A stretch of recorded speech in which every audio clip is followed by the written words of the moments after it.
Ito guys yung tinatanong ninyo na link ng Immigration Canada or IRCC na nagsasaad na patuloy kang makakapagtrabaho sa loob ng 365 days or 1 year while on maintained status.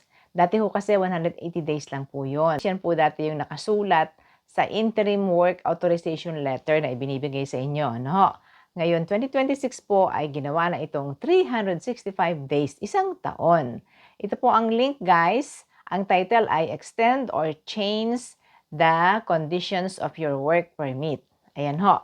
Who can extend, how to extend.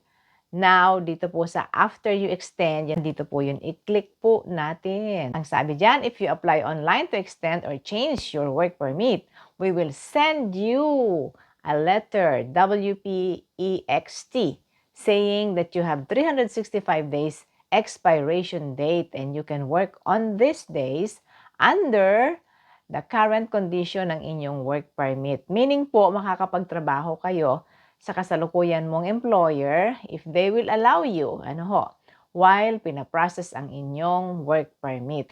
At ang letter na ito ay ipiprint out ninyo para gawin ninyong proof or patunay na pwede kayong magtrabaho.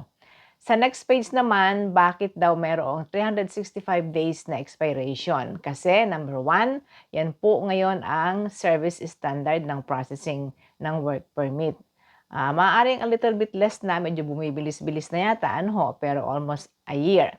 Yan ay sa mga applicants guys inside Canada para sa work permit at saka extension. Medyo matagal nga ho.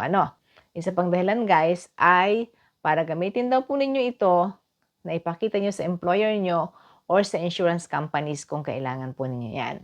At kung sakaling hindi pa approve ang inyong application ng extension or ng inyong work permit, kahit lumipas na ang 365 days, ay allowed pa rin kayong magtrabaho dahil on maintained status po pa rin kayo hanggang lumabas ang resulta ng inyong work permit application.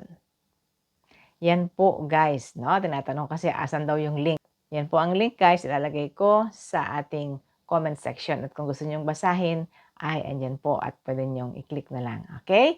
Thank you very much for watching. Si Ate Menchie po ito from Toronto.